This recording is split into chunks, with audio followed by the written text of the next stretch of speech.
se io muoio da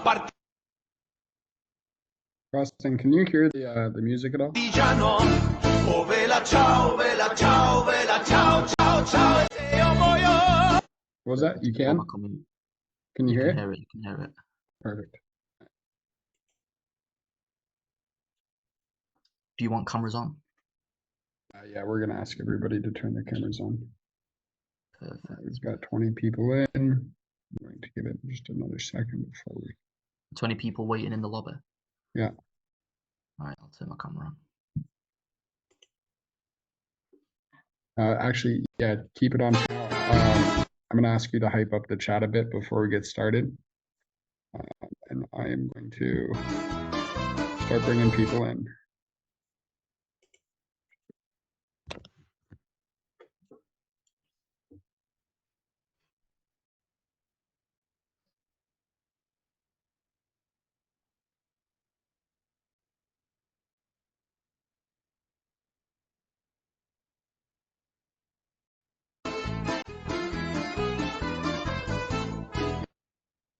Una mattina mi sono alzato, oh vela ciao, vela ciao, vela ciao, ciao, ciao. Una mattina mi sono alzato e ho trovato l'invasor. Un partigiano, portami via, oh vela ciao, vela ciao, vela ciao, ciao, ciao. Partigiano, portami via, che mi sento di morire.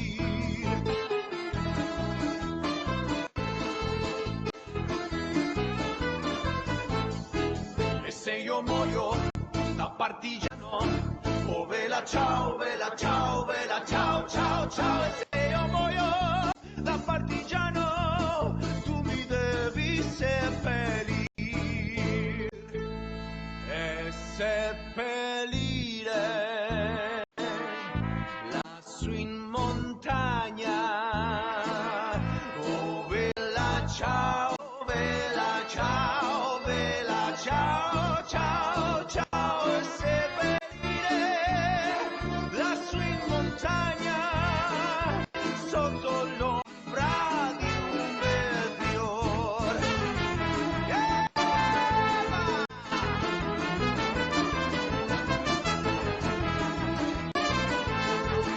All right, all right, all right. Who's excited? Oh man, I'm seeing lots of ones in the chat. So let's absolutely do this. I am freaking amped for today. So just a little bit of context before we jump into things. I just decided, you know what? Today is a good day to drop some absolute sauce for the social media family. So just so we're all on the same page, we're going to just go through the playbook. Everything that I have learned over the last 6 years working with some of the biggest names in social media marketing. My request is that you are present, you're focused, you have a notepad and a note pen with you so you can take some notes, jot down some questions, some ideas, some action items for yourselves. My request is that your camera is on so we can all be here together. And yeah, really excited about this. So we're just going to go ahead and jump into things. My goal with this little training that we're doing together is to drop all of the sauce, all of the wisdom, everything that I have learned. So I don't want to leave anything on the table, or I want to put it all on the table. I don't want to hold anything back, and I just want to share everything that I know with all of you. So what we're going to be doing is we're going to be covering a couple different topics. We're going to be starting with fundamentals, then we're going to be looking at funnels and our content itself, and then we're actually going to get into some mechanics and some practical, tactical things that you can implement on the ground to actually scale your business with Instagram. So this is everything that I know about personal brands, condensed down. Obviously, it's hard to condense over 6 years of knowledge and millions of dollars of client results into 40 minutes or so. But we're going to do our best. And then at the end of it, of course, we're going to open up to questions. So if you want to take notes of any questions that you have, very excited. Let's go ahead and jump into things. Before we get into the details, I just want to high level zoom us out and let's actually create a state where we can actually see why we're on the Zoom call, right? We all have the same 24 hours. And I'm honored that all of you, Nick, Megan, Garen, Hunter, Ali, Emily, Travis, Colin, I'm grateful that all of you are here and spending some of that precious time that we have learning about social media and focusing on building your business on social media. I believe that personal brands on social media are the single greatest opportunity that we have right now in society, like the technological revolution that is social media, is absolutely insane. So I just want to share everything that I know with the hopes of helping you guys grow and with the hope of actually building a better world through better businesses through social media. So boiling it all down into one line, imagine having access to as many new ideal clients as you want, whenever you want. What if you actually had a proven system in place to close new clients on demand without feeling like you're gambling your hard-earned money? A lot of the time when I'm working with clients, like you can see a lot of their logos on the screen now, a lot of the time working with clients like this, when they want to market or scale their business, a lot of the times it's like, okay, we have $50,000 to spend on marketing, or we have this type of budget, but they don't know where to put it. And all of these different agencies or all these different ad gurus are throwing out these buzzwords and making things confusing with hopes of overwhelming someone into making a decision. And what ends up happening when they do that is it feels like you're gambling your money because you don't have certainty and you don't know what's actually going on. It's not a data-driven decision. And so what I want us to do today is create clarity so that you have clarity moving forward and you know exactly what you need to do to actually build your business on Instagram. So that's the goal of today's call. We're going to go ahead and jump into things. And I just want us to understand, like, what exactly do I mean when I say scaling with socials? What is this brand that I've created? What is this concept of scaling with socials? The whole goal of scaling with socials is to give people the exact playbook that we have used personally to generate tens of millions of dollars for clients using profitable personal brands. So we're not talking about theme pages. We're not talking about door knocking. We're not talking about every door direct mail. We're not talking about billboards. We're talking about building personal brands on Instagram that generate revenue for your business. And these are systems, and this is a technique that's used by the biggest names in the game. Everybody from the author of $100 million offers, which I'm sure you all know, to clients of mine such as Russell Brunson, Brandon Dawson of Cardone Ventures, Gerard Adams, Garen Jones, Lars Madel, and many, many, many, many more. So what are we going to cover today? And I want to prepare you guys to drink from the water hose. Today, we're going to be covering 9 different subject matters across 3 different topics. These 3 different topics are foundations of social media marketing, essentials of content and funnels. What is the content in the funnel that we're using on social media? And then exactly what mechanics can I use to actually build my business? Over this time that we're going to spend together, I actually want to give you guys 3 special gifts. These are gifts that I have built over years and years of application in this industry. These are things that I use with my clients every single day. So all of these things should be extremely valuable, and if applied, could actually generate dramatic results and change in your business. So my promise to you is over this time that we spend together, I'm going to share everything that I know to turn your Instagram account into a money printer for your business. So buckle up. And we're going to go ahead and just share everything, pour it all on the table. Something that I want you to be aware of as we get into this is I'm here to share the sauce. This isn't a pitch. This isn't a webinar. This isn't a, hey, look at all of these stuff that I'm going to hide behind a paywall and, oh, you got to buy something to actually be able to apply this. Write down your questions because I want this call to be actionable and valuable where you're actually making radical transformation in your business. Essentially, what we're doing today is we're giving out the sauce. No laughs, maybe laughs. Everybody's on mute. So I'm hoping there's some laughs in the room. So we're going to go ahead and jump in. I told you we're drinking from the water hose today, like the fire hose. So just buckle up, be ready. It's going to be a lot. That's why I'm asking you to have a notepad and be ready to just be present and focus on the actual information provided. On a very, very high level, when we talk about social media marketing, when we talk about Instagram, when we talk about personal brands, what we're talking about is building a funnel for your business. What a funnel is it's a filter of taking people from a large audience and boiling them down to the select few people who are actually going to make a purchase decision. They're going to buy from you or engage with you as a business client relationship. And so the goal of social media marketing, of email marketing, of website marketing, of newsletter marketing, any marketing, the whole goal is to find the people who are actually ready to make a change and make a decision where they end up working with you. So when we throw out this word funnel, this buzzword that everybody's using on social media, what they're talking about is having a simple, repeatable process to, number one, create awareness, and then filter that awareness down into interest, and then filter that interest down into yes or no binary decisions.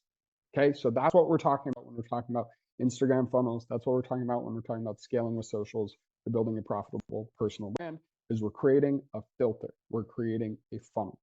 It's making sense so far? Drop a 1 in the chat.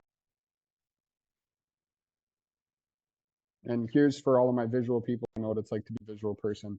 I also want to include an image of this. This is what it looks like, or a funnel visualized is we have at the very top level, we just need a way to generate awareness or eyeballs. Once we have awareness and eyeballs, we get to create curiosity, which is interest, which will bring someone into considering what you do, working with you. Is that something they actually want to do? Which is where they start to develop intention to work with you, which is then when they're going to actually seriously evaluate what's their delivery process, what's the budget, what's the price point, is this something that'll work with me, yes or no? Okay, so at a very high level, we need to understand what a funnel is. A funnel is the process someone goes through. It's very similar. Other word that people use a lot is like client journey. And the client journey is essentially the same thing. It's the process someone goes through when they're making a buying decision to work with you. Something that's super, super important when we're talking about funnels, and I just want to pause here for a second and highlight this, is people take the numbers of their funnel very personally, and they expect if I have 10 people that hear about me, then I should have 10 clients. And if I don't get 10 clients, then I'm doing something wrong. And that's simply not reality. And so there's a rule of thumb in marketing, which is called the 1% rule, where it's if I have 100 people that hear about my offer, I should only expect one person to actually be a quality good fit that ends up making a buying decision. And so we need to have this level of awareness as we're going through this funnel that we're going to see a distillation of the people that we're talking to as we filter for quality and we filter for intent. So don't expect everybody that comes into your funnel to end up at the bottom of your funnel. When we take our numbers personal, especially at the top of the funnel, you're just going to set yourself up to fail. A good example of this is a client of mine and a good friend. His name is Lars Madel. And Lars Madel has just about 1 million followers on Instagram right now. And his membership on the back end has around about 1,100 members. And so we look at that, okay, 1 million people that see his content on a day-to-day basis, awareness. And out of those 1 million people, only 1,000 of them have the level of quality and demographic that he's looking for to actually work with him. That is so essential to understand, because if we don't understand that, we're going to set ourselves up to fail. So once we have our funnel, once we understand what we're doing and we're building a filter to find our ideal clients, we need to understand, why are we building a filter? Why are we creating a funnel? Why are we marketing our business? And the reason we're marketing our business, the reason personal brands are so important to me, and why this is a personal mission, a personal matter to me, is because I believe every single person on this call, if you care about your clients, if you care about the product and the quality of your work, what you have is an obligation to the marketplace. And that obligation is, with the internet and social media and everything else going on in the world, there are people taking advantage of your ideal clients. There are people selling a worse version of what you're selling. So if you're in home equity, if you're in fitness, if you're in any kind of business, mindset, mentality, health and wellness, literally any business, there's someone who is willing to take advantage of the person that you want to work with. And if we don't get in front of that person, then they're going to work with someone who's going to screw them over. And we need to understand this. Like, if you actually believe in the work you do, if you have an expertise that you care about, you have to be willing to put it out there. Because if you aren't willing to put it out there, you're giving the opportunity for someone else to take advantage of your ideal clients. And that is exactly why, for me, you winning in the attention economy actually matters today. This isn't a tomorrow thing. People are making buying decisions every single day. And so this whole internet marketing, Instagram, in the world of online business, the best known beats the best. And that's why personal brands, to me, is such a powerful, powerful tool. And arguably, I would argue the best marketing system you can be using, is because you're building a reputation and you're building something that actually works. And you can build it at scale, right? You're creating trust with large amounts of people. You're actually able to communicate to a broad audience and scale, okay?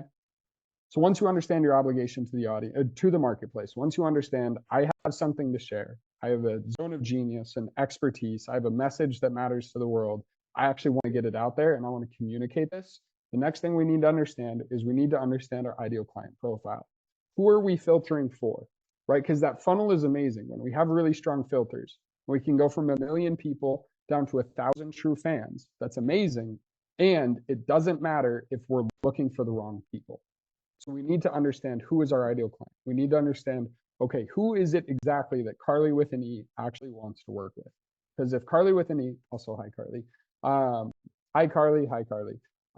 If Carly doesn't understand who she actually wants to work with, it doesn't matter how good her funnel is, because it could speak to the wrong person. We could be filtering for the wrong person, which means we're just wasting our time.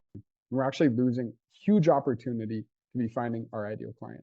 And so this is always the best place to start, right? Once we understand our obligation in the marketplace and we are absolutely on fire on our mission, we go, this is what matters to me. I'm so excited to do this. I'll run through brick walls to actually get my message to the people who are looking for it. And we understand, okay, I'm going to communicate my message at scale.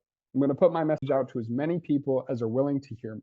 I'm going to talk about my message and my mission so much that people tell me to shut up and be quiet with it. Once we have that, now we need to understand, who is this mission? Who is this message for? And so we get to understand our audience, our ideal client profile. Now, there are two ways that we can speak to our ideal client profile. This only comes with clarity of who our ideal client is. And this comes from actually doing the research, right? Looking at your existing clients, looking at clients that you've worked with, looking at clients you want to work with, and asking yourself, if anything was possible, if I could dream as big as I want to dream, who would I love to work with? How much money do they make? How old are they? Do they have a family? How many hours a week do they work? What type of business do they run? We need to be clear on what this looks like. And there's two different situations on what this looks like. We have demographics, which are statistic, right? So what zip code do they live in? What's their annual income? What's their job title? What kind of business do they have? How many employees do they have? We need to know our demographics, right? The statistics, the measurables of who this person is. And the other thing we need to understand is their psychographics. So psychographics are the things that are internal in their own world. And so this is, how do they show up? How do they feel about their day? How do they feel about their job? How do they feel about their family? What do they dream of? What keeps them up at night? What would actually set them on fire? And when we understand these two things, we can speak directly to where someone is, which is their situation, the demographic, right? Hey, if you live in this zip code, in this area, hey, if you're this old with this type of job, demographics, and then psychographics. And all you want to do is build a community service project. And the only thing that matters to you is your family. If you wake up every day feeling miserable, these are all psychographics, right? These are subjective, immeasurable things. These are the things that they want in their heart. These are their hopes and desires, their fears and nightmares. This is absolutely essential that we understand this. So once we understand their demographics and psychographics, then we can speak directly and indirectly to them. So we can talk about their exact situation. And what the best part about this is when you actually distill your ICP and you speak directly to someone's situation and indirectly to their hopes and fears, they go, how the fuck did you get in my head? Like, have you been stalking me? What's going on? I don't understand. How did you get in my head? And this is like the ideal situation, is we're speaking so clearly to our ICP that they feel like we're talking to them one-on-one through our content, through our Instagram. Okay, so distilling your ICP is absolutely essential. And I know everybody talks about it, but nobody actually does the work to understand demographics and psychographics. Now, a question I get a lot from people that are starting out, let's say early six figures, or early to mid six figures in business, is, okay, I have my ICP. Should I take a client? I have this lead. They're super excited to work with me. They want to work with me, but they don't fit my ideal client profile. What should I do? Should I say yes or should I say no? And the reality is not every single person is going to be your ideal client profile, but that doesn't mean they can't be a good fit to work with you. And so we have to understand, it's like, okay, this is our target and we want to get as close to the target as possible, but we don't want to ever stop throwing darts. And so if someone wants to work with you that doesn't exactly match what you've theorized and dreamt about, meditated on and journaled on, that's okay. It's totally okay to have people that you're working with that are out of your ICP. Who knows? Maybe they surprise you. Maybe someone like Hunter is exactly who I'm looking for, and I just didn't even realize it. And now I'm actually blown away and surprised because Hunter is my new ICP, and I didn't even know that before I started working with him. And so we want to define our ICP so we can speak through our messaging, but you never want to be rigid in that of, oh no, that's the only person I'll ever work with. Russell Brunson is my favorite example of this. When I was working with Russell Brunson, we worked together for a very long time. He used to get super granular about this person to the point of naming them. And so he'd be like, okay, this product, this thing that we're doing is only for Jerry. And Jerry's a 45-year-old guy. He has 2 kids. He doesn't really like his wife. This is what he does. This is what type of food he eats. This is when he wakes up in the morning. This is his physique. This is what he wants out of life. This is what he's doing already. This is his success in business.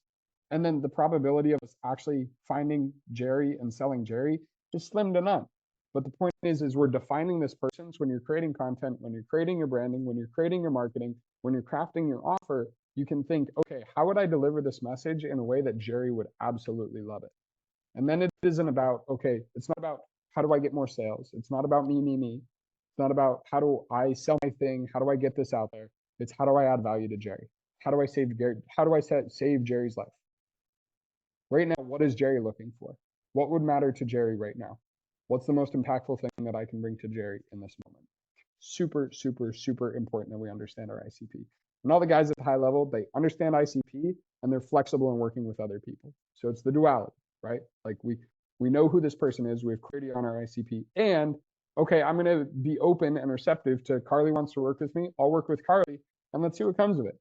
Maybe I'll be pleasantly surprised. Maybe I'll find something in that relationship that I never would have found if I was rigid and only looking for Jerry's. Okay.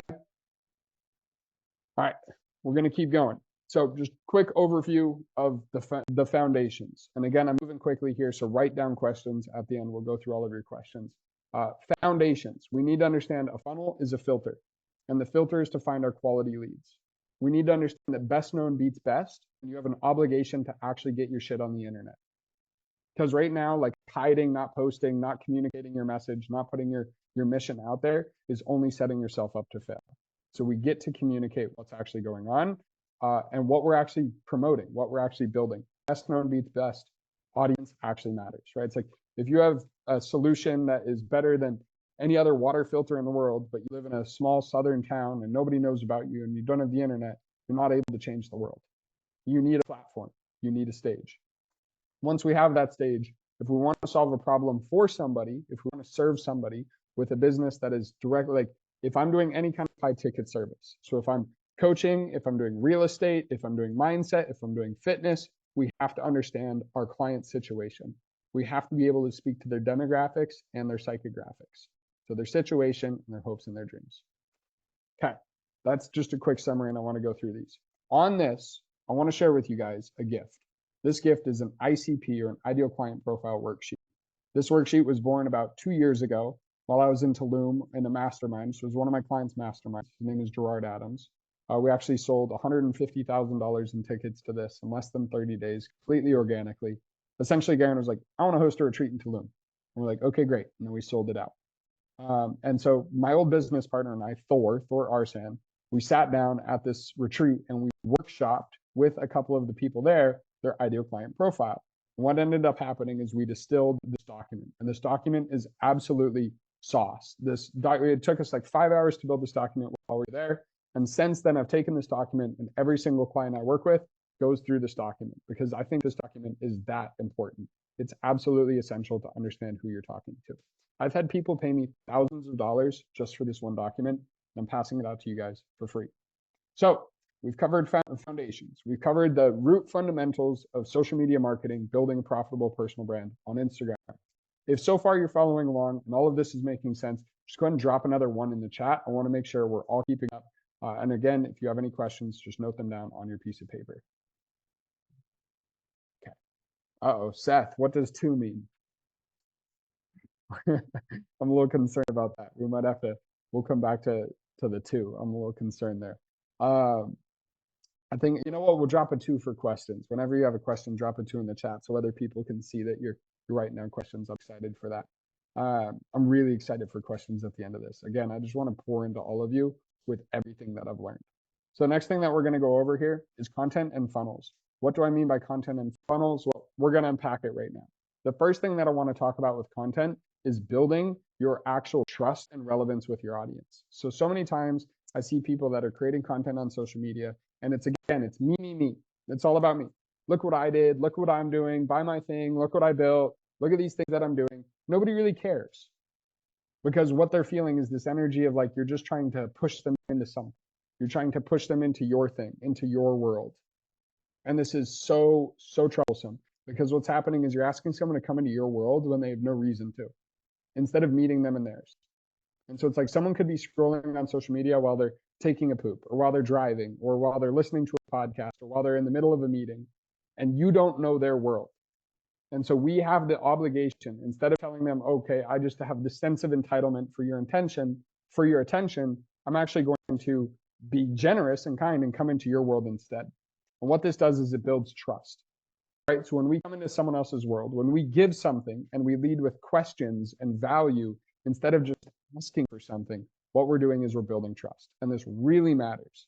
And so what we do is we give value. We just offer things. And this is demonstrations of proof. So this is social proof.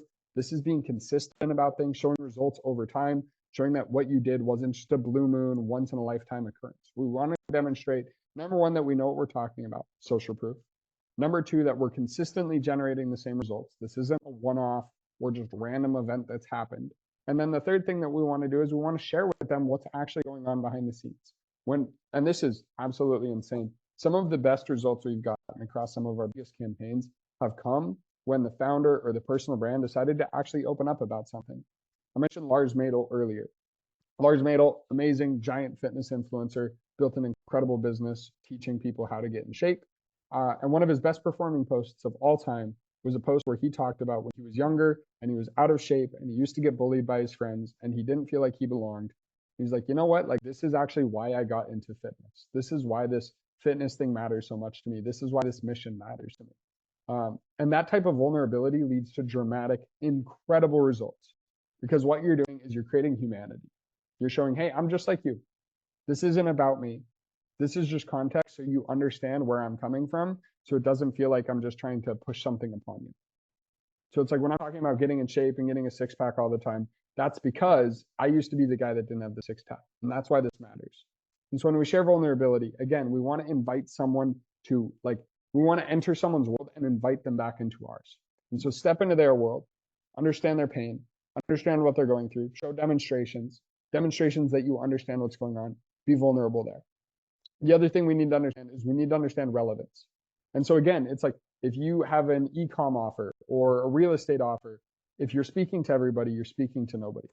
And so it's like I have met so many people trying to start personal brands where you go to their account and you're like, who the hell are you?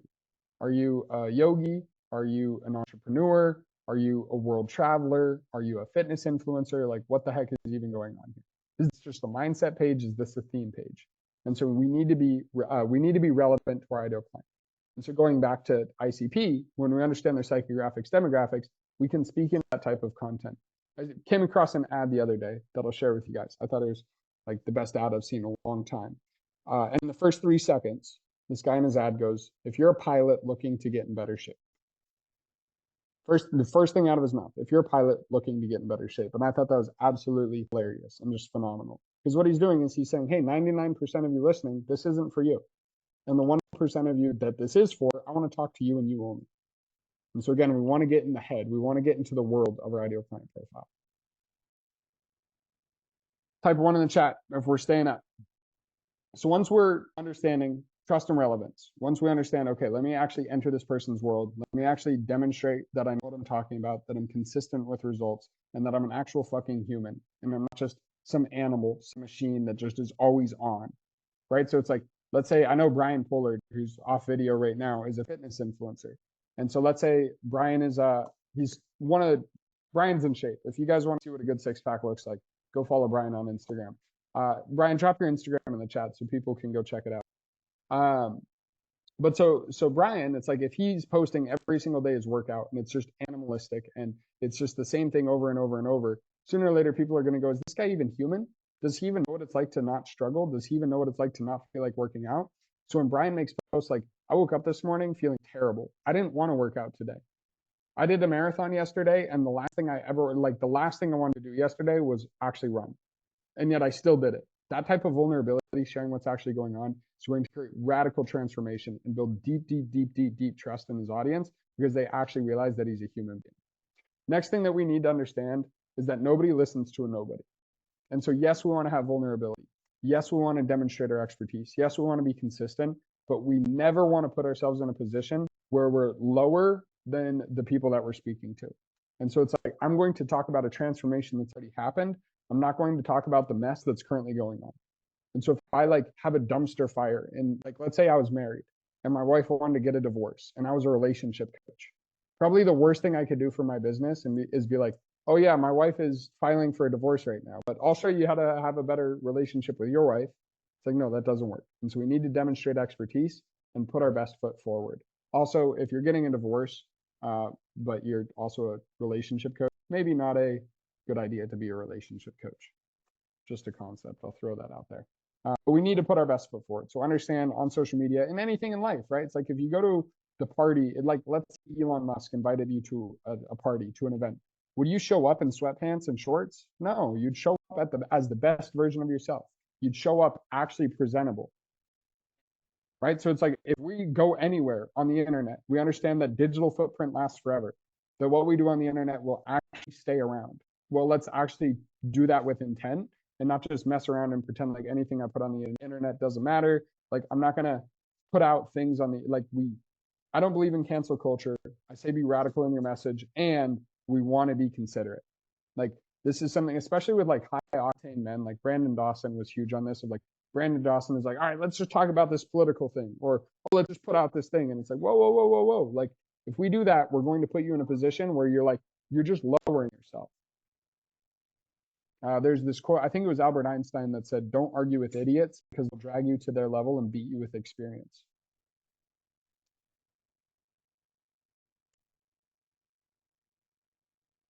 So just be aware of that, especially on the internet, right? Don't get in fights with idiots because they're just going to kick sand in your eyes. Next thing we need to understand around our content, around making buying decisions on the internet, is curiosity is so, so important. The amount of people and sales I've gotten and clients have gotten just by going, can I hear more about this? Or what exactly is this? Or tell me more about this? Or what exactly is this? Can I get more details? Can I get more information? We like to be curious. Curiosity killed the cats. Humans have an innate quality of being curious. It's the only reason we got to the moon. It's the only reason we created the internet.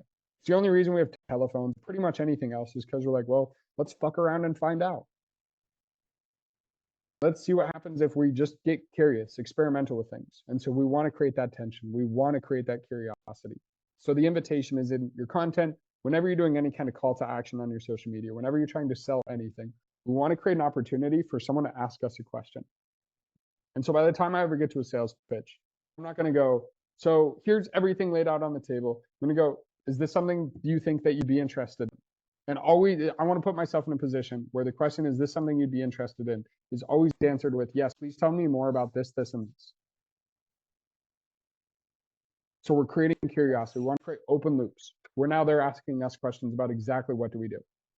Last thing we want to highlight, at least on this, and I know we're kind of topical right now. I want to cover a mile wide and an inch deep, so you guys have a lot to sit on, a lot to marinate on. Hopefully everybody gets something from this call where it's like a golden nugget where it's like, holy shit, that's been my missing ingredient. The last thing I want to highlight is if it isn't urgent, make it urgent. It's so, so easy on the internet to just procrastinate.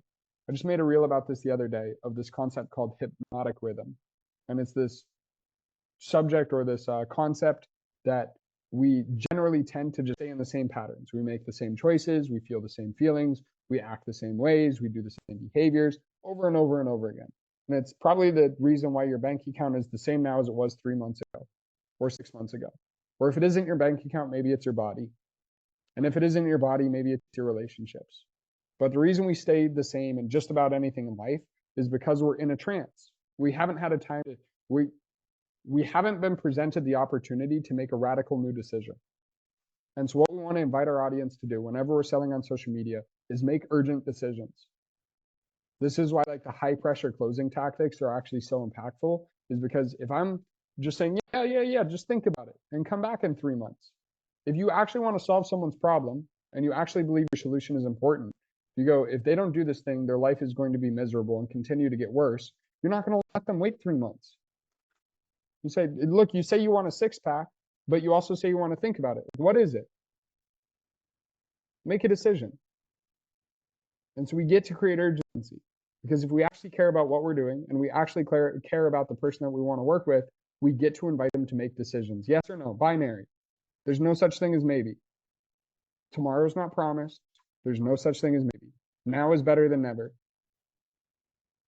I mean, and I can speak for this, like, I don't want to be hypocritical either. It's like when I was in 8th grade, I was looking up ways to get the six pack in 6 minutes, like the ad videos when I was in 8th grade. You know, I think every dude went through that arc in high school or middle school, was like, I'm going to get in shape.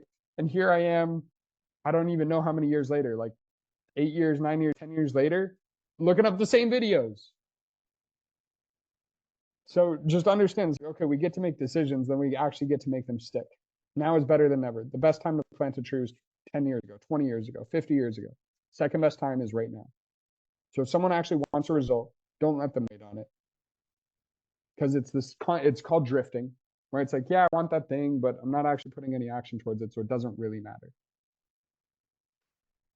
Okay, last thing when it comes to content and funnels, I want to talk both of those, a lot more content, a lot more in your messaging, right? So we have our ideal client, we know who we're talking to. Let's focus on trust and relevance, and let's create some urgency. Let's create some curiosity. Let's open some loops. The last thing that I want to drill into you guys or share on content and funnels is understanding constraints to scale. So if you have a one-on-one business where it takes you 80 hours to close one project or finish one project, that's your constraint, is you don't have enough time to take on 10 clients. It's like my favorite question to ask when I'm bringing on a new client is, if I give you 10 clients today, would you be able to deliver for them?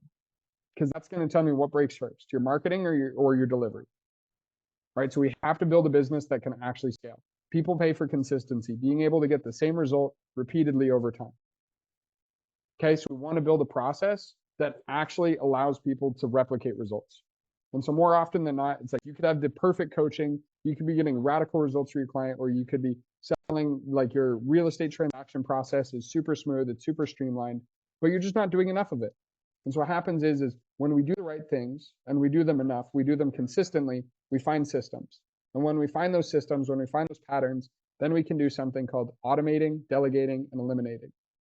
And so it's like, if I'm, for example, like for my business and all of my clients' businesses, one of the core components of the business is selling in the chat, selling in the DMs on Instagram. It's one of the biggest parts of our whole business is selling in the DMs. And so when I first got started, I was spending like 20, 30 hours a week in my DMs.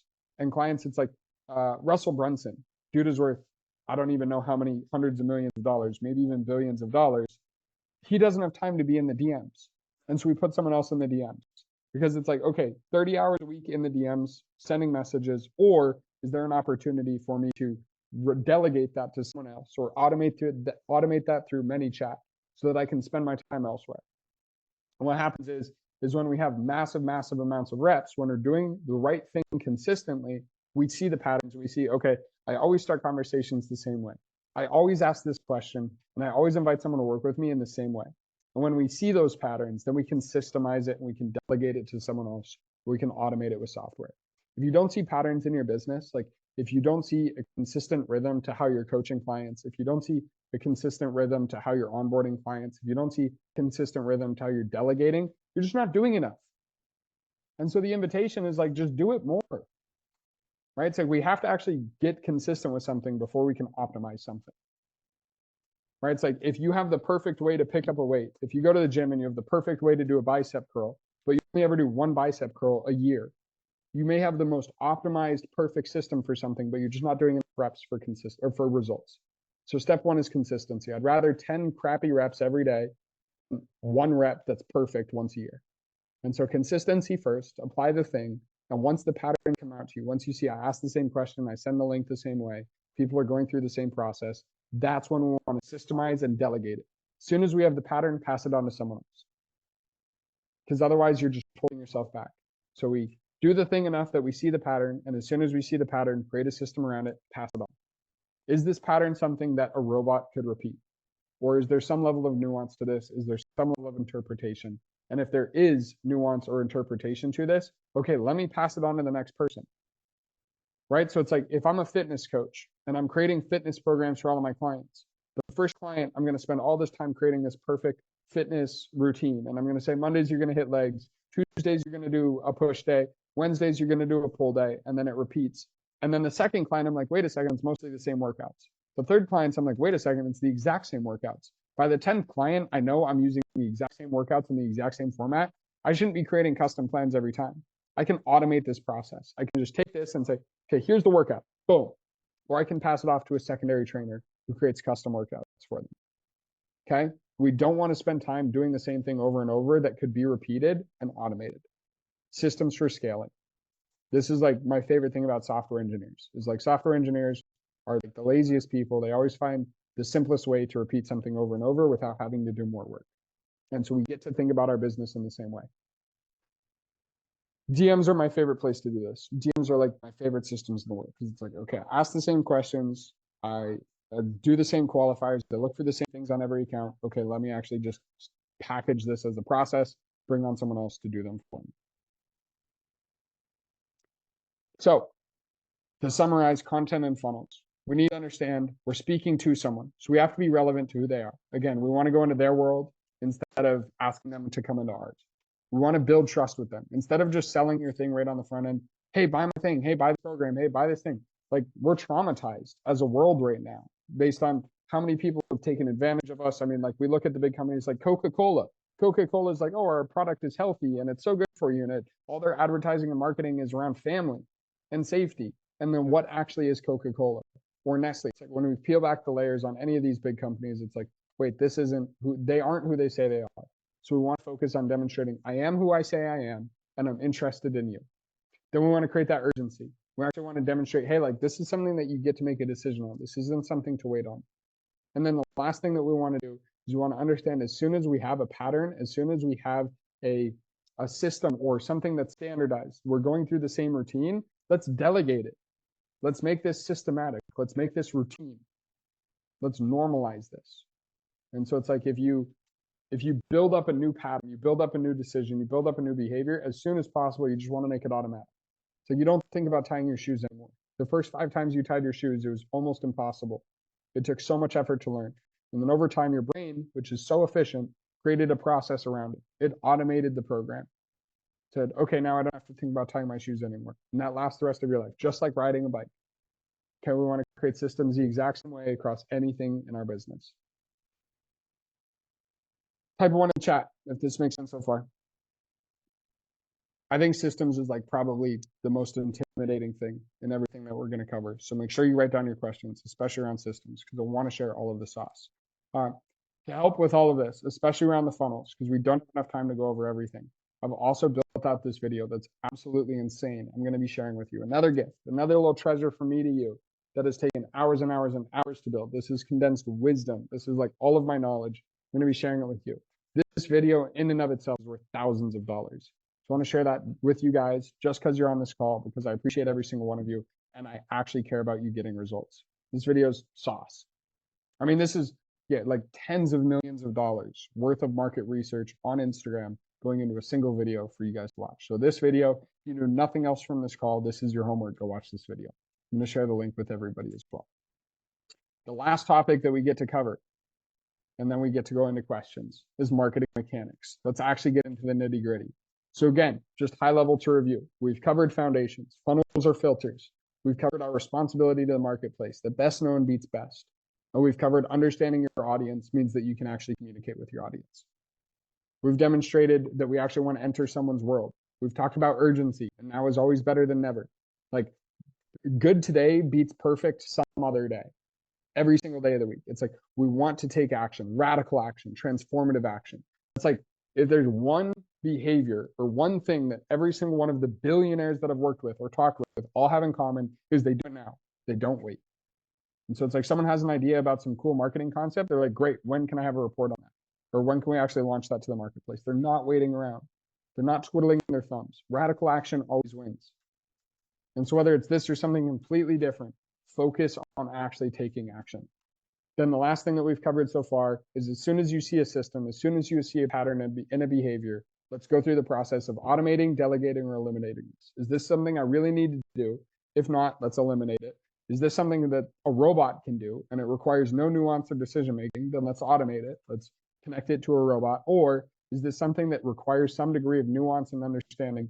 Great, then let's actually get a human to do it. Let's delegate it. Okay, that's what we've covered. The last thing that we're going to get through is going to be marketing mechanics. Great share in the chat, Michelle. Thank you for taking notes. Marketing mechanics, super straightforward. We want to look at 3 different things. First thing that we want to look at is audiences, and we want to look at traffic. The reason we want to look at traffic, if we go all the way back to the beginning when we were talking about funnels, we understand that the more people we can put into a filter, the better. Because if we put 1,000 people into the filter with a 1% conversion rate, at the very bottom of the filter, we're going to find 10 people that we'd love to work with. And so logic has, if we keep the same conversion rate of 1%, if we put 1 million people into that same funnel, we're going to end up at the bottom of that funnel with 1,000 people who are ideal clients. Okay, so we want to focus on actually driving traffic. This is like the thing. Businesses live and die by the volume of prospects they're exposed to. And so this has been the name of the game since the dawn of history with marketing.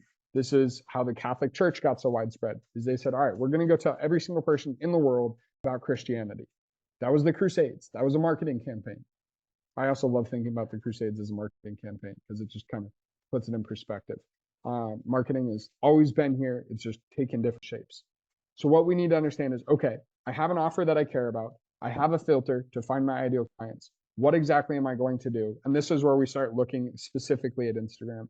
What exactly am I going to do to expose as many people as possible to the thing, to the mission, to the message, to the offer that I have? The best way to do that is to build an audience on Instagram or any social media, TikTok, Facebook, LinkedIn. I talk about Instagram because it's what I know what I'm talking about. It's my subject matter expertise, but this is true across any platform. The reason we want to build on social media is you can have 5 followers or you can have 5 million followers, and it takes the same amount of effort to make a post. That's huge. And so we want to build an audience on social media because it's scalable, because it doesn't take any more time or attention to communicate to 1 million people as it does to communicate with 10. It's called parasocial relationships, the ability to communicate to people at scale and volume. So what can we do to actually drive this traffic? What can we do to actually build this audience? Well, what we can do is we can either build it, borrow it, or buy it. The BBB audience or BBB traffic. So we're either building an audience, we're buying an audience, or borrowing an audience. There's only 3 ways we generate traffic. So the Crusades, way back in the day, the Catholic Church, they said, you know what, we're going to build our audience and we're going to build it on blood. And so we're going to go kill anybody who doesn't decide that they want to work with us. We're going to go kill anybody who decides our offer isn't for them. And anybody that does, great, they can join our audience. We're going to build our own audience. A great example of this in social media is I'm going to make my own content. I'm going to post every day on social media. I'm going to post reels. I'm going to go viral. I'm going to create content, talking to people about what I actually care about, talking about the thing that I'm building, talking about the results that I'm getting. That's building your audience, right? If I got 5 new followers from a post I made on social media, I'm building that audience. Those are what we call organic traffic or organic leads, organic followers. They just came from you putting something in. You're putting it together. Or you could borrow an audience. So if I go speak at Tony Robbins' event, Tony Robbins spent $500,000 to fill that room with 10,000 people. I didn't build that audience. I didn't spend the past 40 years being Tony Robbins to build that 10,000 person room. I just showed up. I'm borrowing his audience. This is like, especially when we're scrappy, it's like, okay, I have no audience, I have no money, but I have this thing that I really care about. What's the best way I can get it to the world? Borrow someone else's audience. Go find someone with a platform, talking to the same people that you want to talk to, and go talk to their people. And so it's for what I do. I love people that run content agencies and ad agencies because my business model is right in between content and ads. And so I can go talk to an ad agency owner or content agency owner, and they go, hey, we have 150 clients and they are absolutely crushing with us, but they're not getting this one thing. They're not getting the conversion. So we have a ton of eyeballs on our content, or we're getting a ton of engagement on our ads, but it's not translating into sales. What do we do? And then I go, yay, okay, you have exactly my favorite type of person to work with. So I can borrow their audience. I can borrow their relationship with their audience, their trust with their audience, and I can just go ahead and speak to them. So this is going on podcasts. This is speaking on someone else's stages. This is even going to networking events, right? This is why networking events are so impactful. Like, oh, I went to this networking event with 150 people at the networking event. Why did I go to it? Because I didn't have to know all 150 people before. Someone else did. Someone took all of the hard work of inviting them and putting them in the same room. Now all I have to do is show up and get to know people. I'm borrowing someone else's audience. The last way that we can build an audience or generate traffic is paid ads. Paid ads is the best for scale. And so it's, okay, I want to reach 1 million people by tomorrow, run ads. It's, I want to scale this business past the constraint of being able to speak on stages or podcasts, run ads. I'm creating content on social media, but it's just not getting the amount of traffic that I want, run ads. So we build, borrow, or buy, right? Building an audience, it's more curated, right? Because you get to speak to whoever you want to speak to. It's your voice. So these are the most targeted people. It's also the slowest to build because you're talking to people, you're creating content, but you're building your audience. Borrowing an audience has the highest degree of trust because if I paid Nick $10,000 to work with Nick, and Nick said, hey, by the way, you should go work with Travis because Travis is an absolute savage. And I trust Travis, so you should trust Travis too. That's a transfer of trust. So I go, okay, well, if I trusted you, Nick, then if you trust Travis, then I'll trust Travis too. That was a mouthful. And then buying audiences, buying traffic, paid media. This is like, there's so many different ways you can buy audiences. This is national television campaigns. This is newspaper ads. This is every door direct mail. This is billboards. This is radio ads. Paid media is the way we get to people at scale. So advertising is the way it's like, okay, I'm no longer looking to speak with one person or 5 people. I'm looking to speak with thousands of people. I know I have to get 1,000 people into my funnel to get one sale. Well, how do I get 1,000 people into my funnel? I run ads. How do I scale this predictably? I run ads.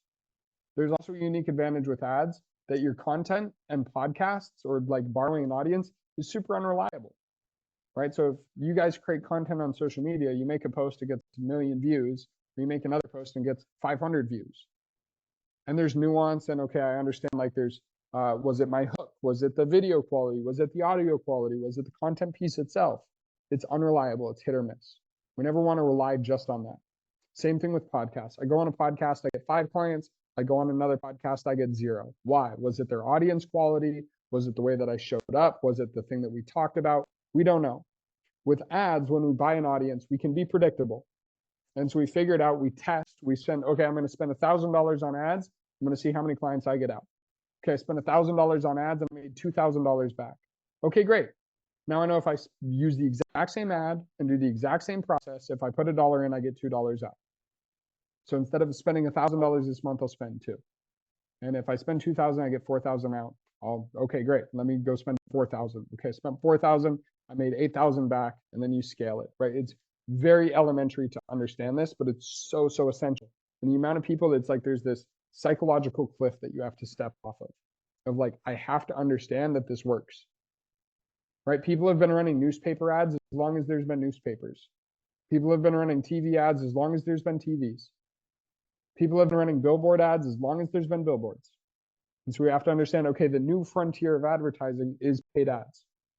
The new frontier of getting awareness is paid ads. And if Cardone Ventures can build $1 billion company on the back of ads, I can build a $1 million company on the back of ads. I just have to figure out what ad works for me. Okay? And if I need to get scrappy, who do I know that has an audience? Can I borrow someone else's? We're either building, borrowing, or buying. And then the real Goldilocks zone is when we do all 3. So all of the G's at the highest levels, when we talk about Garen Jones, Gerard, Russell Brunson, Lars, any of them, Thor, any of the people I've ever worked with, they do all 3. It's I'm running paid ads that are scaling. I'm speaking on people's platforms. People are sharing my content. I'm going to talk on podcasts. I'm doing other things to cross-pollinate. And I'm also creating my own content. I'm making my own posts. I'm sharing my own story. I'm doing my own thing. Okay? The ideal world is we do all 3. We just want to master one at a time. Okay, next thing, DMs. So I understand funnels. I'm driving traffic to my funnel, right? So I'm creating content. I'm building, borrowing, buying an audience. I'm sending that traffic into my system. And now I know that I'm just trying to filter for the right people. I understand my obligation to the marketplace. I understand who I'm looking for with my ideal client profile.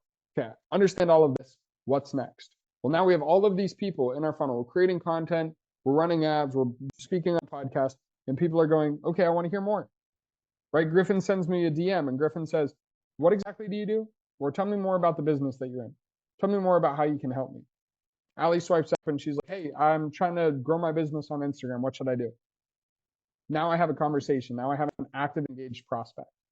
So what can I do in that conversation? Ali says, hey, I'm trying to grow my business on social media. And the first thing I do is say, okay, great. My program's $10,000. Here's what you get in return. Here's what I expect from you. She's like, screw you. Like, I was just asking a question. I still have no idea who you are. Where Griffin goes, hey, tell me more about what you do. And I go, yeah, if you want to wire me 10 grand, I'll tell you everything you want to know.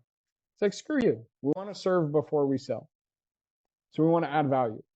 So Ali's like, hey, I want to figure this out. I'm like, great. What exactly are you trying to figure out? Or what are you stuck on? What do you not know? What question are we trying to answer? Griffin's like, hey, tell me more about what you do. I'm going to demonstrate my expertise. I'm going to walk in through to actually work on.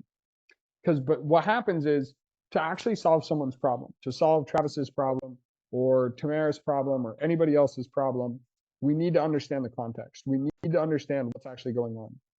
Because it's like, can you imagine you break your leg and a doctor comes up to you and is like, yeah, we're going to need to cut off your arm. It's like, no, what the hell? Because he doesn't have context. He doesn't know what's actually going on. So we need to create context. We need to ask for context. What's actually going on? What are you struggling with? What are your goals? What's been the problem? What isn't working? What have you tried? What are you actually looking to get out of this? The next thing that we need to make sure we have is consent. Can you imagine a doctor trying to fix your broken leg, reset a leg without you giving permission? You'd be like, get the hell away from me. I don't want this. We need consent. We need context and consent. So we need to go, what's going on? What have you tried? What do you actually want out of this? What isn't working? Okay, do you actually want help? Are you actually committed to solving this problem? Are you actually looking for solutions, or do you just want to talk about it? Do you want me to pat you on the shoulder and say it's all going to be okay? Or do you want me to say, all right, let's fucking get to work. Let's roll up our sleeves. So we need that context and consent. Huge thing as well. We mentioned trust earlier, and we're going to unpack that a little bit further when it comes to social media. When it comes to sales, people trust those that they believe in. You don't have to be someone's friend. And so I've made buying decisions. I've sent more money to people where I'm like, he kind of seems like an asshole, but I know very clearly he can solve my problems. Then someone that's like, oh yeah, he's just a nice guy. So when we're in a sales conversation in the DMs, so I've created my content, I built this funnel, someone goes, hey, tell me more about what you do. I'm going to demonstrate expertise. I'm not going to try to be their friend. If they like me, great, that's a byproduct. But I'm not there to be your friend. I'm there to solve your problem. Okay, so Travis is having a conversation with someone about their fitness, or Brian's having a conversation with someone about their fitness. Hey, what are your goals? I'm trying to get a six-pack. Okay. It isn't working. Okay, well, what are you doing now? Well, I'm working out a couple times a week. But it's not working out, and I'm binge eating every night. I get home every night and I just start binge eating. I could then, at the back of that conversation, be like, oh, it's okay. You know, everybody binge eats. It's fine. Or I could say, look, do you actually want to solve that problem? Do you actually want a six-pack? Because if you do, you got to stop fucking binge eating. Like, maybe actually go on a diet. And so it's like Brian could be their friend and make them feel good about their binge eating, or he could actually solve their problem and demonstrate expertise. Okay? Last thing that I want to highlight when it comes to sales conversations is we want to ask questions, not tell answers. Right? The quality of the question leads to the quality of the answer. And information is power. So when I come into a conversation, I want to get extremely clear on this context. I want to get extremely clear on the problem someone has before I just offer solutions. The guy sitting directly behind the camera on the other side of it, his name is Casey. Casey does millions of dollars with one of the largest paid online communities in the world. He's an absolute dog. And Casey's like, dude, do you have any systems for operations? Like, do you have any ways that we can solve operations? This is this morning. And instead of going, yeah, sure, here's a bunch of systems, I go, well, what kind of systems do you need? Okay, so what exactly are we trying to solve? Okay, what exactly is the issue? And I didn't even give him an answer this morning. I just said, all right, Casey, what we need to do is we need to schedule up calls with every single one of your full-time employees and ask them exactly what they're spending their day on. Let's get exactly clear on what are their expectations that they're holding on themselves and what are they doing day to day, so we know what numbers are important and we know what to systemize. Information is power. I need to have context to solve a problem. I got in so much trouble in this last year. I jumped into a 7-figure company and I was like, all right, here's what we're going to do. We're going to solve all these problems this way. And I spent 3 months trying to solve problems. And when I finally took my head up for air, I looked around and realized that the problems I was trying to solve weren't even problems. It's like, this is trying to help someone work out who's already running marathons. They don't have an issue with working out. It's probably their diet. So we need to understand the information. We need to understand the situation, which is through questions, not through answers. Don't assume, right? What did our 4th grade English teachers tell every single one of us? Like, assuming makes an ass out of you and me. Okay, so let's be smart about things. Let's ask questions, especially in the sales process. Like, it's hard when you have your mission and you're very clear on what you're trying to sell and you're very clear on who you're trying to help to make assumptions. It's very easy to make assumptions because you're excited. It's like, let's take a breath, let's take a step back and let's go, okay, let me actually make sure that I know everything I need to know about this situation to solve the problem correctly. Because if I don't, I'm setting myself up and I'm setting them up to fail. Okay. Last thing that I want to talk about, I know we're drinking, we're going through a lot, but we're getting there, is measuring to multiply.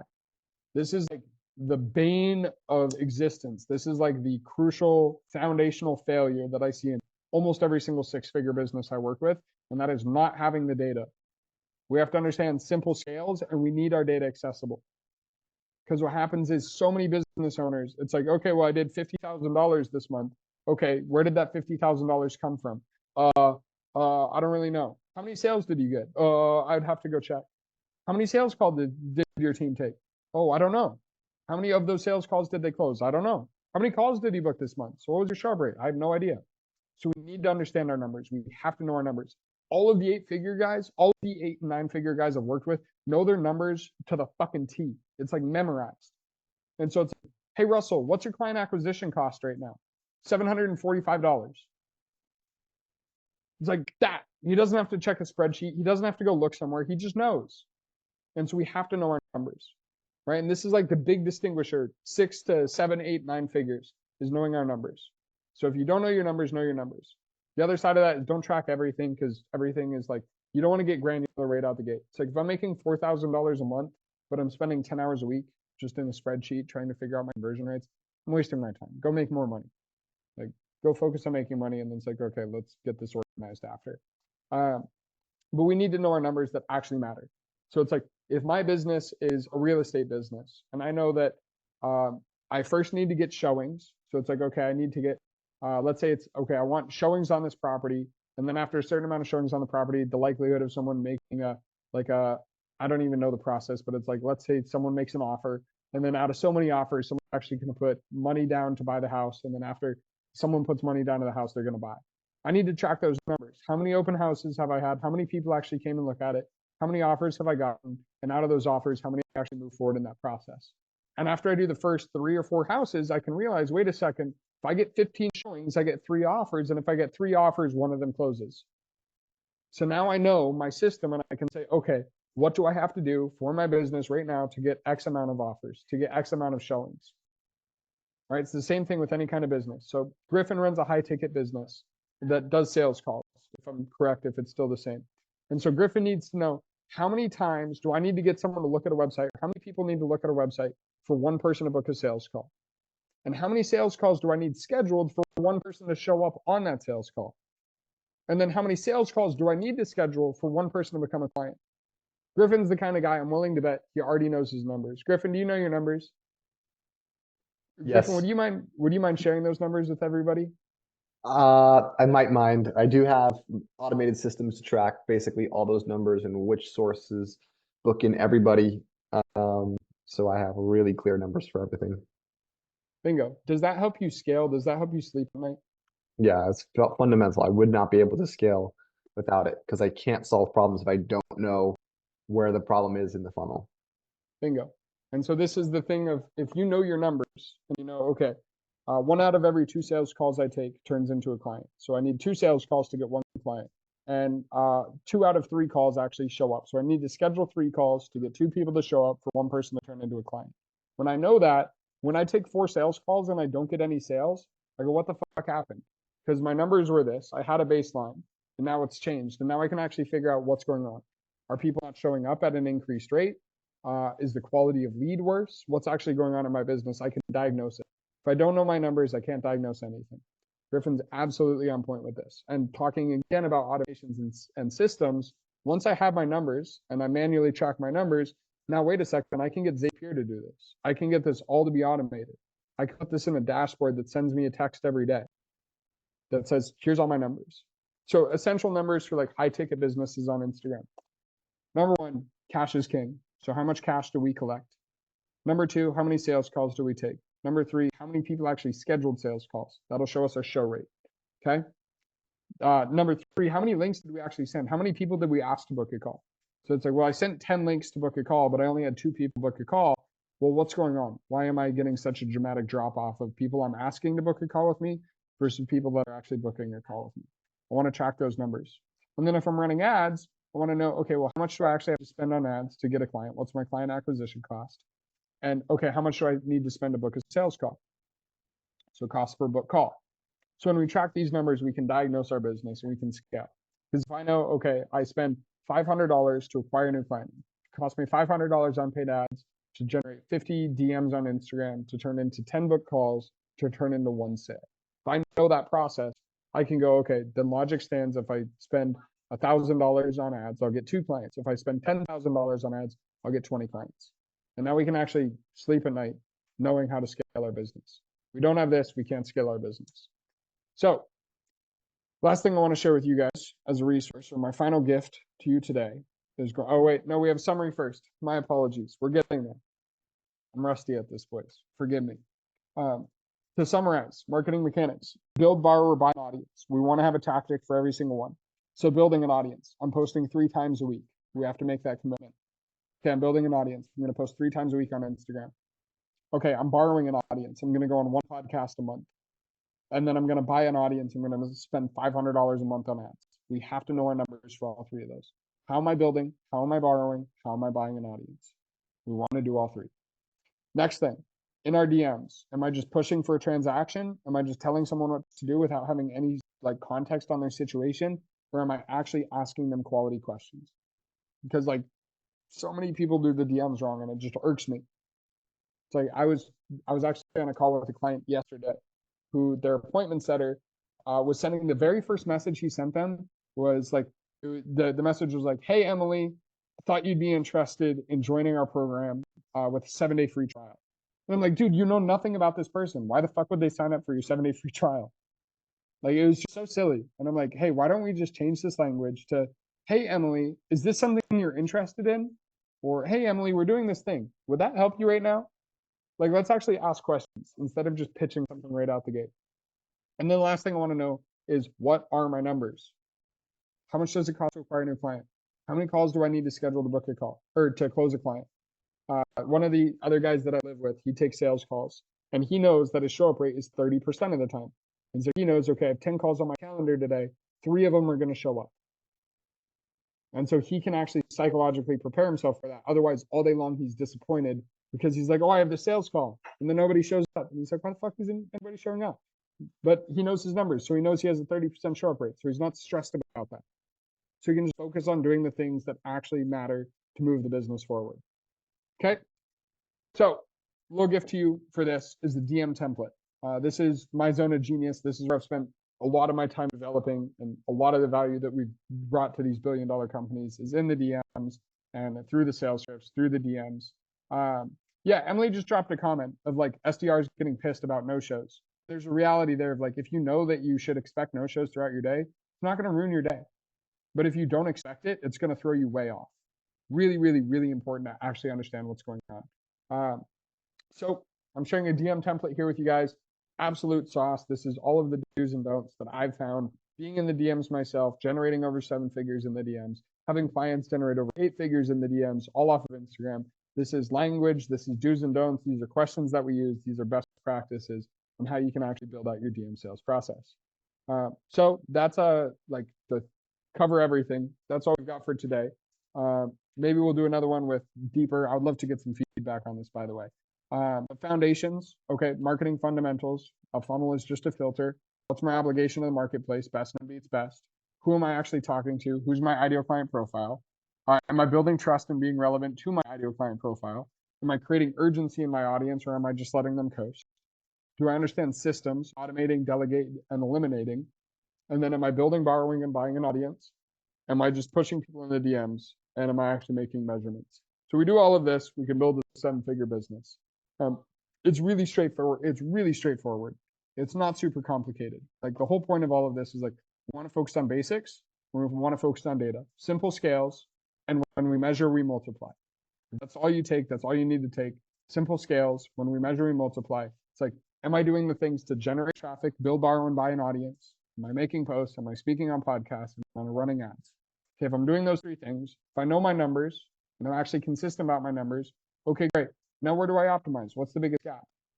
It's like, so often of the time, it's like, you just don't know your numbers and you're not doing the things that actually move the needle forward, and you're expecting a result without putting in any of the effort. So if I sit on the couch and eat ice cream all day, I shouldn't expect to be in shape. It just doesn't translate. So we need to know what to do. And once we know what to do, we can just do the actions, repeat the actions, and actually grow a business. See, I've got a couple other things in here. So to revisit the premise, very, very beginning of this, I shared with you guys that I want to share everything that I know to turn your Instagram into a money printer. So I'm hoping, after everything I just yapped on for a long time, longer than I could have, or longer than I should have, I want to make sure you're walking away with three things. I want to make sure you're walking away full of energy and passion to build your business and build your brand on social media. I want to make sure you're walking with understanding of how social media funnel works. And I want to make sure you're walking with clarity on your next steps to move forward in your business, to build your brand on the internet. If you're walking away with these things, I'd consider this a win. If you're not, I'm doing a disservice, and I want to make sure that you have clarity on these three things before we go anywhere else. That's all I have for you guys today. I'm sure a bunch of you are expecting some webinar pitch at the end of this. There's no pitch at the end of this. I do have two requests. If anything that we talked about today was valuable, I'm looking for two things right now. I'm looking for podcasts to speak on. So if you have someone with a podcast that you're like, hey, I want to get this guy on a podcast, or that was valuable, and I know someone with a podcast, or you have a podcast, I'd love to go on a podcast with you. My request is DM me on Instagram, send me a message about the podcast. I'd love to come speak on a podcast that you're surrounded with, you're involved with, it's a friend of yours, a podcast you've been on in the past that you felt was amazing. The second thing that my request is, if you already have a business that's doing over $20,000 per month, I want to help you grow on Instagram. We've built this business, we've built this agency over years and years and years. We've got an extremely robust system to implement everything we just talked about in real time at extremely deep layers. So if that's something that's valuable to you, if you're like, okay, I've got a 20K a month business, I want to grow it, I want to build my business on Instagram, I have an audience, I'm posting, I'm ready to do this thing, I'm actually willing to take it seriously, book a strategy call with me, a sales call with me. Let's be real, it's a sales call with me. Yeah, so hopefully that's valuable. Go ahead and book a call. Send me any podcast recommendations that you have. And without further ado, let's go ahead and open this up to questions. If you guys want to, the raise hand on the reactions, you raise your hand, and we'll just go around doing the raise hands. So raise your hand, and we'll go through questions. Perfect. Solar Yogi, what do you got for me? What's up, brother? Dude, fire call. Love when you're just dropping bombs and nuggets the entire time. My fingers are got sore. I was trying to type so fast. All the just good clips and phrases and one-liners that you were saying. My question is, you mentioned a couple freebies, like the DM scripts and this and that. Where is that info at?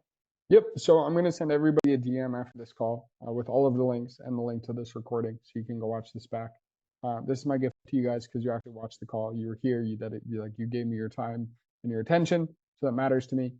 So all of that access is going to be coming via Instagram. Awesome. Thank you, brother. Yeah. Emily, what do you got?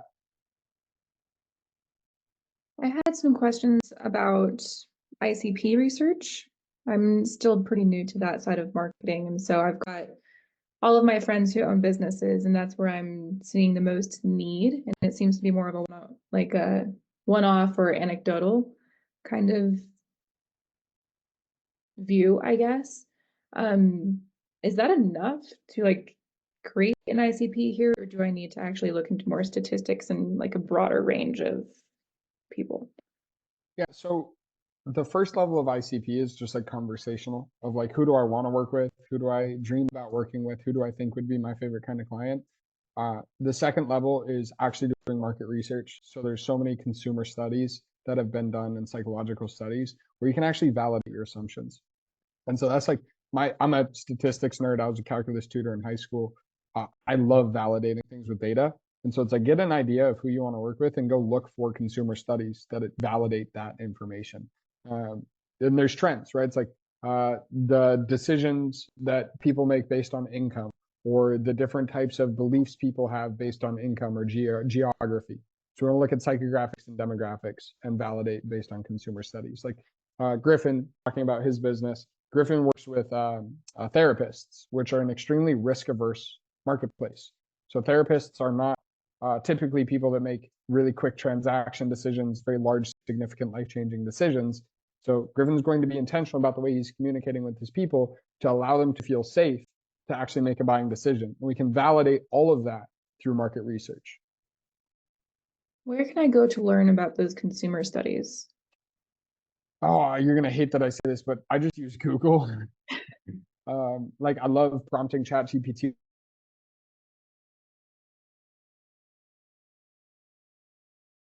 Google and ChatGPT it is. Yeah, I love ChatGPT for stuff like this. And you can ChatGPT you can actually ask to reference studies. So if you're okay, I want to It's like, I want to work with hairstylists, but I only want to work with hairstylists that are making X amount of money. And what should I be looking for that are indicators that they're a successful hairstylist or that they're building a successful company? I can go to ChatGPT and I can ask those questions. I can say, please reference 5 actual studies, psychological studies done on hairstylists that infer the type of data I'm looking for. Okay. Thank you. Yeah, hope that helps. Mr. Nick. How you doing, brother? Thank you. That was awesome. That was a lot of information. Definitely needed. My question is, have you found that people have had more success with paid ads versus content creation like Reels? I mean, between those two, I'm wondering which seems to have, the best pull towards potential clients. Yeah, so I don't know if you guys noticed, but like the whole theme of this call is like choose your own adventure. The reason we went a mile wide and an inch deep is because I really want to like highlight the fact that there is no one single way. So Nick, to answer your question, like Life by Thor, if you go look him up on Instagram, has built his audience completely organically and been radically successful in business.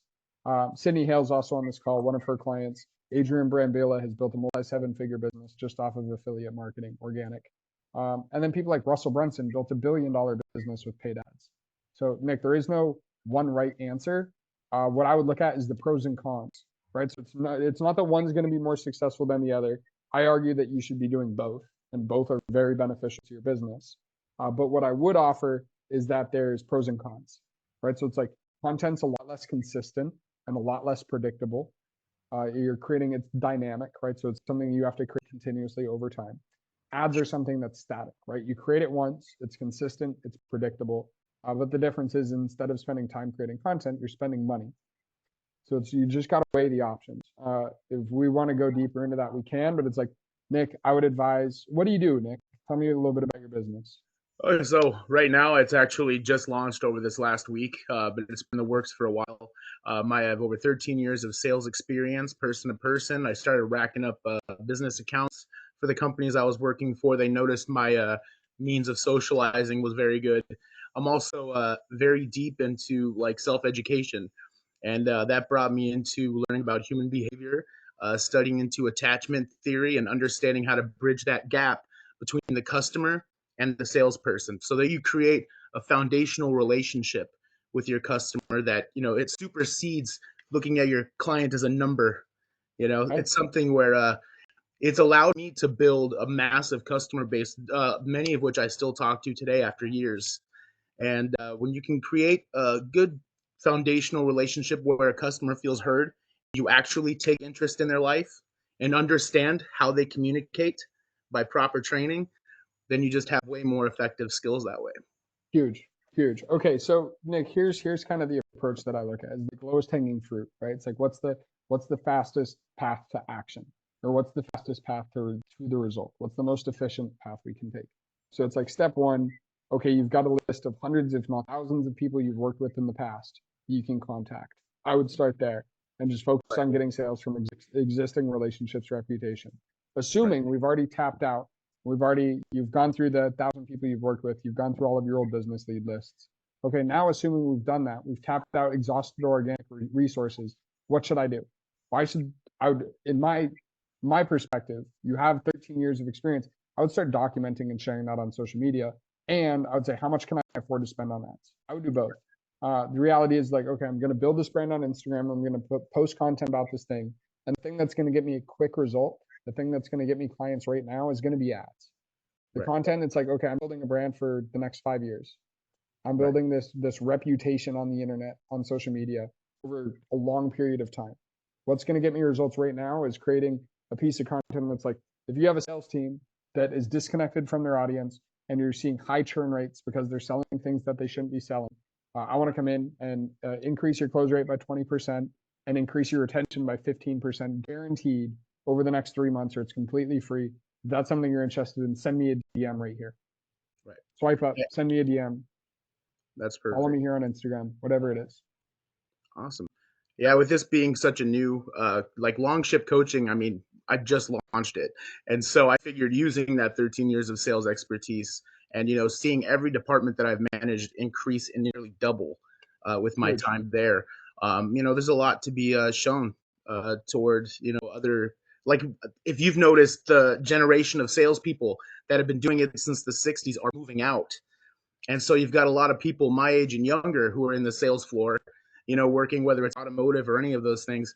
And just that person to person relationship is huge. And so I definitely love that modern science and psychology is able to really help you hone in on that buyer mentality, where you can see, okay, like nobody likes a condescending douchebag trying to sell them a crappy product that they can get anywhere else.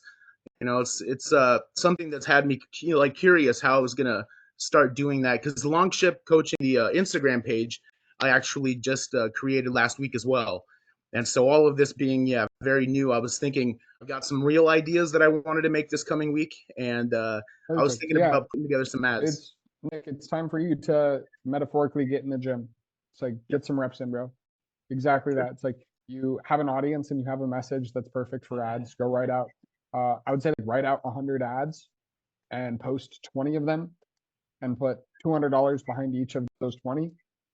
And then you have, a basis of a business. If you can afford $4,000 on ads to test, or max that out and then post as much as you can consistently commit to. So it's the same thing with the gym. Okay, I know I can't go to the gym every day because I don't have enough time in my week, but I know I can go 3 times a week. I'm going to commit to 3 times a week. And if I go more, amazing, but I'll never go less. Right. That's good advice. Thank you. Yeah. I hope that helps. Yes. What else we got?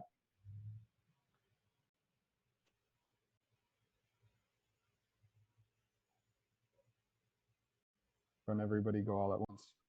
Big G, Griffin Malice, what do we got? How you doing? How long does it take to build a brand? You just referenced 5 years, like a long-term thing. I mean, have you seen people speed run it, or is it really like a? Okay, I see some shaking head. Tell me what you think. Yeah, at least in my experience, the ability, like the velocity in building a brand, is directly related to the clarity. So it's like when you're just talking about anything and everything, it's going to happen over time because it's diluted. Your message isn't crystal clear. But when you have just a very, very potent message, it can happen extremely quickly. So it's like the whole, like if we look at Make America Great Again, the Donald Trump MAGA campaign, it exploded like wildfire, like a gasoline bomb in 2015, because it was so clear. It was so to the point. It was so polarizing. And so if you have an extremely clear message, Griffin, you can build a brand really quickly. You can drive really deep trust really quickly. So I have a client, he spent over $200 million on ads. Griffin, you know him, his name is Adam. Yeah. And Adam has an extremely clear offer with an extremely clear business model with a huge track record of success. And so he can build a brand really quickly because he knows what the fuck he's talking about, and it's extremely clear. But someone who's like just getting started, who's just documenting their journey, who just wants to figure it out, it's going to take longer. And so it's like, are you trying to build a very a mile deep but an inch wide, a very narrow brand that's extremely deep or focused on one topic for your business? Or are you trying to build a personal brand overall just to have it as an asset to build something over time? So I would ask you the question of like, what are you building the brand for? But how long it's going to take depends. Make sense?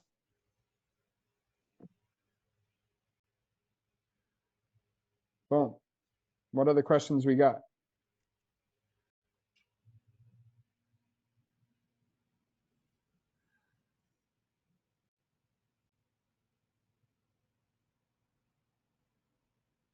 See some G's in this room. Absolute savages. I know we have some questions. Here's I wanna propose something. Anybody on this call? When you're done, I got one. Okay, great. I want to make an invitation for everybody on this call. If there's one thing that you feel like isn't working in your business right now, what is it? And just bring it up. First, we're going to go to Paul, but if you have one thing in your business that's like, this just isn't working, it's not translating into dollars in my bank account, or I just don't know how to build my offer, whatever it is, let's just go rapid fire through questions. But first, let's go over to Mr. Paul Graham. Mr. Paul Graham. So I missed most of this speech, so apologies. Conflicts. question is, in the sense of ads, right? Would you recommend or have you found it work better for more running ads of like lead magnet type things or more like the actual coaching calls itself, right? Because I'm thinking of like the warm up piece of like, hey, get to know my content, a little bit of drip. Obviously they have eyes and ears, for maybe the podcast you're doing or the social you have, things like that. Like they know of you, right? But it's kind of that ad of like, hey, like, here's this maybe like digital product. Like oftentimes there's that like, $50 little thing, just kind of get them in, right? To then get them curated more and then being like, hey, I actually can't do this myself, or I don't want to do this myself, then go into the, normal ticket or higher ticket type thing. Again, it could certainly depend on the industry or things like that, but just in general, coaching business, you have some sort of paid lead magnet sort of piece, and like the actual service itself. Is that a recommendation? Is that a distraction? Like, what have you found for people? Yeah. So at the beginning of the call, we talked about something, and Paul, I hope this answers your question as concisely as possible. We talked about funnels and the different stages of a marketing funnel, how a marketing funnel is a filter for people, right? So when it comes to paid ads and whether if I'm running Facebook ads, should I be running Facebook ads to, hey, book a sales call with me here, or hey, I just want you to download this free resource or just watch this 8-minute video that I created. When should I say watch the 8-minute video versus download the resource versus pay $50 for something versus get on a sales call, right? When should I advertise for what? And it depends on where they are in the funnel. So if I'm just running ads to a brand new audience, these are like, I'm running to demographics and psychographics from my Facebook ad campaign. I'm targeting top 5% earners that are in the United States that have an interest in high ticket online coaching, or they have an interest in fitness, right? So if I'm just targeting an audience that doesn't know who I am, they're not following me, like who the fuck is Harrison? I want to keep it very, very easy and accessible. I want to have a very low barrier of entry. And so the low barrier of entry would be, hey, just follow me on Instagram. Just watch more of my content. Here, watch this 8-minute video that I created. Send me a DM. Very low friction requests. Versus if I'm running retargeting. So retargeting is if this person follows me. And you can do that. So it's like if this person follows me on Instagram, I want to put an ad in front of them that says, hey, I have this thing that I think you'd be great for. I want you to send me a DM with this word. I'm going to increase the stakes a little bit. Or I want to send you this resource. I want to send you this video. I'm going to ask them for a deeper investment.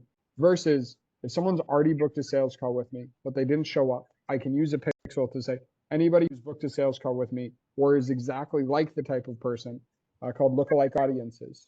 And I can create a pixel for this. I can say, if anybody, these are past sales, these are sales calls, or these are people that look exactly the same demographic, psychographic, I want you to send them an ad that only says book a call or pay for this big thing. So it depends on where they are in the funnel. Generally, we want to just focus on getting people top of funnel. So I would just say, okay, let's just focus on driving traffic into the thing, which means the ad should have as low of a barrier of entry as possible. So on the ad itself, the call to action is like, follow me, send me a message, click on this link. We want to keep it super, super, super simple. Got it. Yeah. All right. Follows. Yeah, that's a different thought. Nothing like paying for your friends. I'm kidding. Cool. All right. Thanks. Yeah. There you go. Some of them. The conversion happens in the conversation, Paul. Don't you forget that. I will not. But I need to change some of my stuff too. So, yep. Even on LinkedIn, people want to have combos.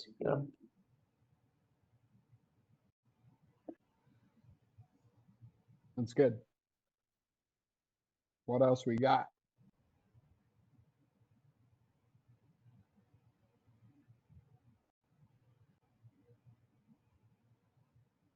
Okay. I don't like awkward silence, so we'll wrap up if nobody has questions. All right, amazing. That's all for today. I hope this was helpful. I hope this was valuable. Again, I'm going to go ahead and send everybody the link to the replay, as well as all of the resources. So enjoy the rest of your day. Happy freaking hump day. And we'll talk soon.